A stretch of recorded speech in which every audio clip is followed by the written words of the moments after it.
नमस्कार, जय गजानन। तुमच्या सगळ्यांचं आपल्या चॅनलमध्ये खूप खूप स्वागत आहे। ज्या घरामध्ये लगबग चालू आहे, गणपती बाप्पाची तयारी चालू आहे, त्यासोबतच उद्या आहे ऋषी पंचमी।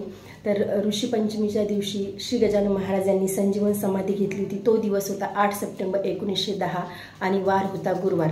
तर यावर्षी 115 वर्षानंतर उद्या गुरुवारच आहे आणि तिथी तीच आहे भाद्रपद शुद्ध पंचमी आणि गुरुवार आलेला आहे। मागच्या वर्षी 8 सप्टेंबर ही तारीख आली होती, तिथी देखील त्याच दिवशी आली होती आणि तारीख देखील त्या दिवशी आली होती आणि उद्या 115 वर्षानंतर वार आलेला आहे आणि तिथी तीच आली आहे भाद्रपद शुद्ध पंचमी।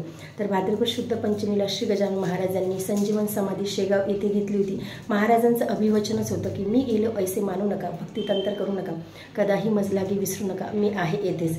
त्यासोबतच महाराजांचं अजून दुसरं अभिवचन असं होतं की माझा जो असेल त्याचेच कार्य होईल, इतरांची ना जरुरी मला। म्हणजे महाराजांची जो भक्ती सेवा उपासना करेल त्या व्यक्तीचेच कार्य होईल, महाराजांना इतरांची जरुरी नाही। महाराजांचे जे एकनिष्ठ भक्त आहेत त्यांचेच कार्य महाराज करतात। जे समर्पित भावनेने महाराजांची भक्ती सेवा उपासना करतात, महाराज त्यांच्यासाठी आहे। त्यामुळे उद्या महाराजांचा संजीवन समाधी सोहळा आहे, त्यानिमित्ताने आपण महाराजांचं पारायण करूया, उपासना करूया। महाराजांनी संजीवन समाधी घेतली त्या दिवशी महाराजांनी आपल्या जे जवळचे भक्त होते, जे अतिशय महाराजांचे एकनिष्ठ भक्त होते, त्यांच्या स्वप्नामध्ये जाऊन त्यांनी स्वतः सांगितलं की त्यांनी समाधी घेतली। रात्रभर मिरवणुकी निघाली, शेगावमध्ये पंचोपचार पूजा केली, आरती केली, महाराजांच्या मूर्तीला शेवटचा रुद्राभिषेक केला आणि श्री गजानन महाराजांचा नावाचा जय जयकार केला। जय जय गजान अवलिया नरदेही नारायणा अविनाश रूपा आनंद घना परमात्परे जगतपते। हा नामगजर करत महाराजांची मूर्ती ही उत्तराभिमुख ठेवली। जिथे महाराजांनी स्वतः ती जागा निवडली होती तिथे शास्त्राप्रमाणे महाराजांची मूर्ती ही उत्तराभिमुख ठेवली आणि आपण शेगावला जातो तेव्हा ती मूर्ती आपल्याला दिसते की ती मूर्ती ही उत्तरेकडे मुख करून ठेवलेली आहे। आणि त्यानंतर मीठ अगरजा आंबीर लावून ते द्वार बंद केले आणि महाराजांचा नामघोष केला, जय गजानन। अशा प्रकारे महाराजांनी समाधी घेतली होती 8 सप्टेंबर 1910 मध्ये।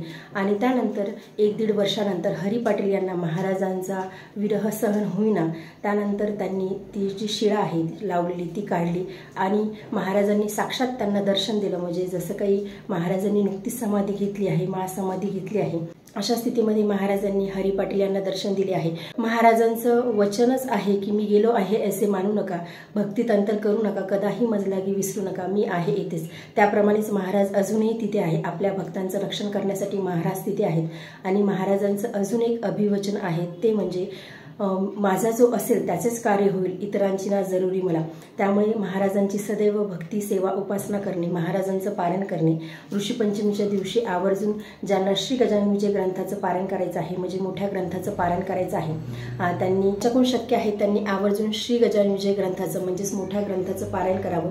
या ग्रंथामध्ये 21 अध्याय आहेत आणि हे अध्याय घेण्यासाठी म्हणजे 5 ते 6 तास लागतात। पण यामध्ये असं नाही की तुम्ही एक आसनेच बसलं पाहिजे, तुम्ही दिवसभरामध्ये सकाळपासून संध्याकाळपर्यंत तुम्ही दिवसभरामध्ये तुम्ही श्री गजानन विजय ग्रंथाचे 21 अध्याय हे घेऊ शकतात। त्यांना जमणार नाही मोठ्या ग्रंथाचं पारायण करायला, त्यांनी श्री गजानन महात्म्य आहे ही जी पोथी आहे, यामध्ये या ग्रंथाचा जो मोठा ग्रंथ आहे याचा संपूर्ण सार याच्यामध्ये दिलेला आहे। यामध्ये देखील 21 अध्याय आहेत श्री गजानन महात्म्य यामध्ये, तर तुम्ही या ग्रंथाचं देखील पारायण करू शकता। हा ग्रंथ वाचण्यासाठी 1 ते सव्वा तास लागतो, खूप काही असा वेळ लागत नाही।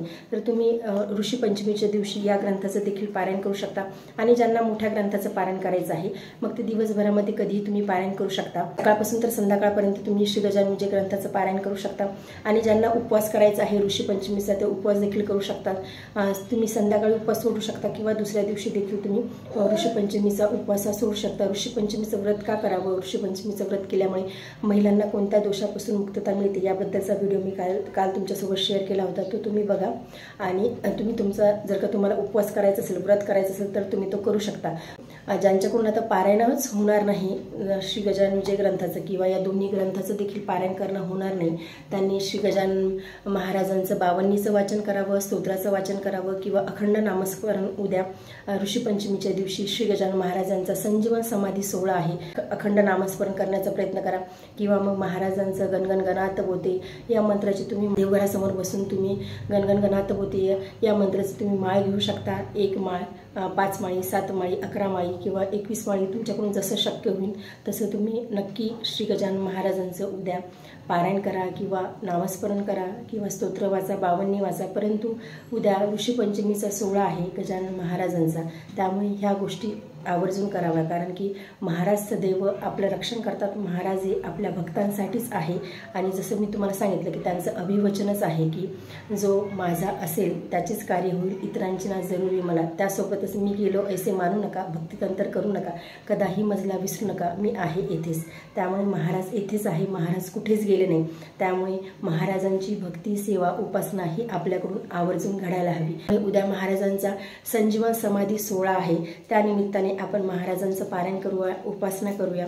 ज्या ज्या भक्तांकडून पारायण होतील मोठ्या ग्रंथाचं किंवा गजानन विजय ग्रंथाचं किंवा गजानन महात्म्याचं त्यांनी ते करावं, किंवा ज्यांच्याकडून पारायण होणार नाही त्यांनी महाराजांची उपासना करावी, 52चं वाचन करावं, त्यासोबतच स्तोत्राचं वाचन करावं. महाराजांचं अखंड नामस्मरण गणगण गणात होते या मंत्राचा जप तुम्ही दिवसभरामध्ये करा. देवघरासमोर बसून करा किंवा देवघरासमोर तुमच्याकडून शक्य नसेल तर तुम्ही दिवसभरामध्ये काम करत असताना देखील तुम्ही अखंड नामस्मरण करू शकता.